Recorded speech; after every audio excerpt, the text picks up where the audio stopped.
नमस्कार दोस्तों, मैं अंकुर उपाध्याय स्वागत करता हूं आप सभी का एक बार फिर से अपनी नई वीडियो में।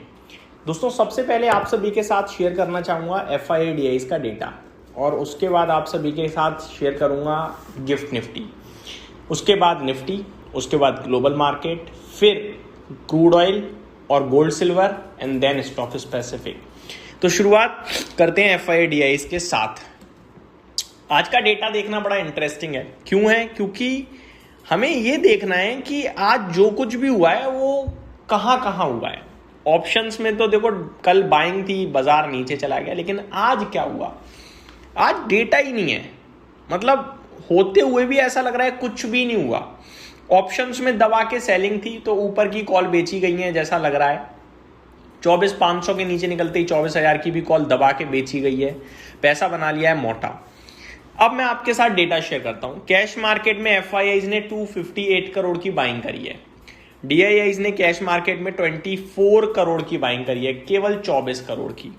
इंडेक्स फ्यूचर्स में FIIs ने 646 करोड़ की सेलिंग करी है, और स्टॉक फ्यूचर्स में 920 करोड़ की बिकवा ली है। डेटा है ही नहीं डिस्कस करने योग्य, मतलब बिल्कुल नेग्लिजिबल टू नेगेटिव है। आप ये कह सकते हो या तो नेग्लिजिबल यानी अवॉइड करो, बिल्कुल ध्यान मत दो, या फिर आप ये कह लो कि हल्का सा नेगेटिव है डेटा। इससे ज़्यादा मुझे तो कुछ भी नज़र नहीं आता है। जो मुझे नज़र आता है वो मैंने आप सभी के साथ शेयर किया। अब बढ़ते हैं आगे थोड़ा सा। सबसे पहले मैं गिफ्ट निफ्टी डिस्कस करना चाहूँगा।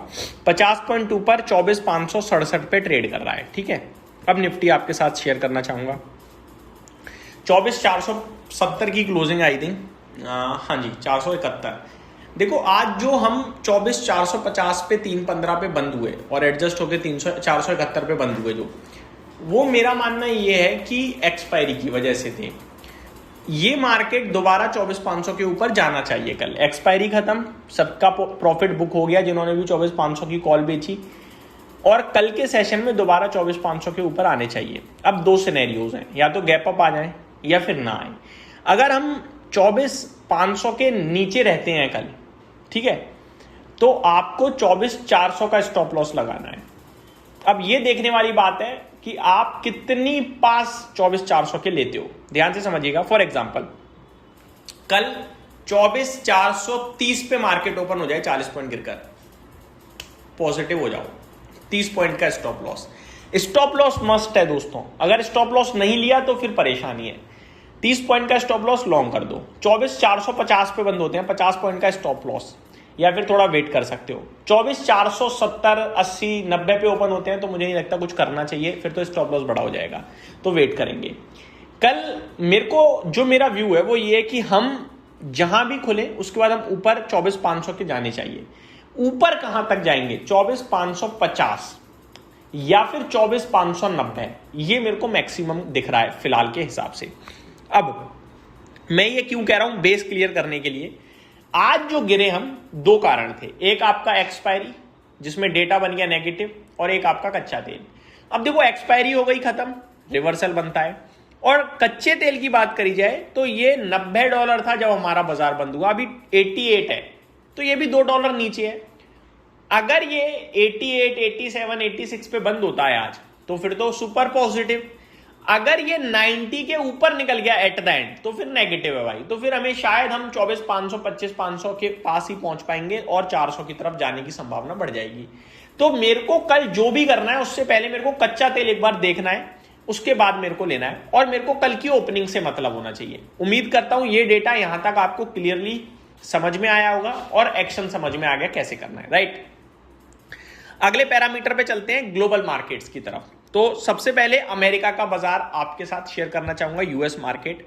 डाउ कुछ करने के मूड में नहीं है। 42, ऐसा लग रहा है कोई बहुत बड़ा ट्रिगर है, बहुत बड़ा इवेंट है, और उससे पहले मार्केट सुपर नर्वस है।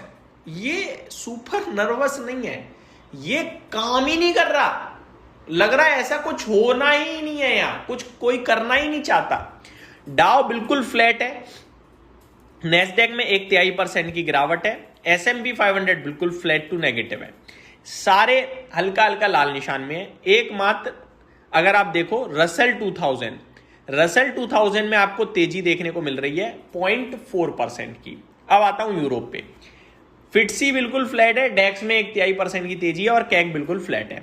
यूरोप फ्लैट टू पॉजिटिव है। ये आपके लिए ग्लोबल मार्केट हो गए। कच्चा तेल में डिस्कस कर चुका हूं। अब गोल्ड सिल्वर। अच्छा, गोल्ड सिल्वर का जो ट्रेड है ना, वो ऐसा बता रहा है कि कच्चा तेल नीचे जाना चाहिए क्योंकि गोल्ड सिल्वर पॉजिटिव है। गोल्ड में 0.5% की तेजी है, सिल्वर में 0.4% की गिरावट है।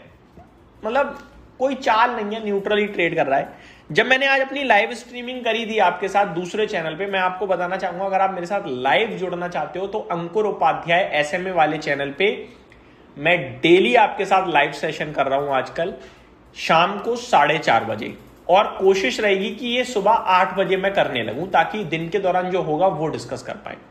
तो आप जरूर जुड़ोगे उससे, मैं चाहूंगा। डिस्क्रिप्शन में आपको चैनल का लिंक भी मिल जाएगा, अदरवाइज आप डायरेक्ट भी सर्च कर सकते हो। तो गोल्ड सिल्वर में मैंने आपसे कहा था कि गोल्ड और सिल्वर मोटा मोटी रेंज में रहेंगे, जो मेरा मानना है। मेरे को ना तेजी दिखती इनमें, ना मंदी दिखती। ये कंसोलिडेशन में ही रहने वाला है, ये कहीं नहीं जाने वाला और अभी भी कुछ खास नहीं कर रहा। अब आ जाते हैं भारत के बाजार के स्टॉक स्पेसिफिक। देखो, रिजल्ट सीजन चल रहा है। प्रीवियस वीडियो में मैंने 11 स्टॉक्स को डिस्कस किया था, लेकिन नंबर धड़ाधड़ आ रहे हैं। तो मैं आपके साथ शेयर करना चाहूंगा, जस्ट अभी एक नंबर आया पॉलीप्लेक्स कॉर्पोरेशन, और भाई नंबर आया है खड़े होके सल्यूट मारने वाला। घाटे से मुनाफा और तंगड़ा मुनाफा। फॉर एग्जांपल 19 करोड़ के घाटे के सामने 91 करोड़ का प्रॉफिट है। रेवेन्यू की बात करूं 1740 करोड़ के सामने 2250 करोड़ का रेवेन्यू, और 60 लाख के घाटे के सामने 290 करोड़ का एबिटा। भाई मजा आ गया यार, ऐसा लग रहा है सर्किट ना मार दे कल। टेक्नो इलेक्ट्रिक एंड इंजीनियरिंग, मुनाफा कंपनी का 98.2 करोड़ से 96.2 करोड़ रह गया है। रेवेन्यू 510 से 640 करोड़, मार्जिन 15.4% से 13.88%, और एबिटा 79.1 करोड़ से 89 करोड़। तो भैया एक खराब एक अच्छा, एक खराब एक अच्छा है इसका। तो आगे देखा जाए तो नंबर्स काफी सारे हैं। ईपैक ड्यूराबेल, मुनाफा कंपनी का 23 करोड़ के सामने 11.8 करोड़ रह गया है यार, काफी वीक है। रेवेन्यू 660 करोड़ से 890 करोड़, तो रेवेन्यू तो अच्छा है, लेकिन मार्जिन्स में प्रॉब्लम आई है 8.25% से 6.21%, और एबिटा 54 करोड़ से 55 करोड़। तो नंबर्स थोड़े वीक ही कहूंगा क्योंकि मुनाफा काफी टूट गया है। बाकी नंबर्स काफी सारे आए हैं। लक्ष्मी डेंटल के भी नतीजे आए हैं, अच्छे लग रहे हैं। मुनाफा बढ़कर आया है, रेवेन्यू बढ़कर आया है, मार्जिन्स इंप्रूव हुए हैं और कामकाजी मुनाफा भी अच्छा है। तो नंबर्स काफी हैं जो मैं डिस्कस तो नहीं कर पाऊंगा अभी, बट जितने हो सकते थे करे हमने। ये मेरी तरफ से अपडेट थी, उम्मीद करता हूँ डिटेल्स पसंद आई होंगी। Thank you so much for watching this video. Good night guys.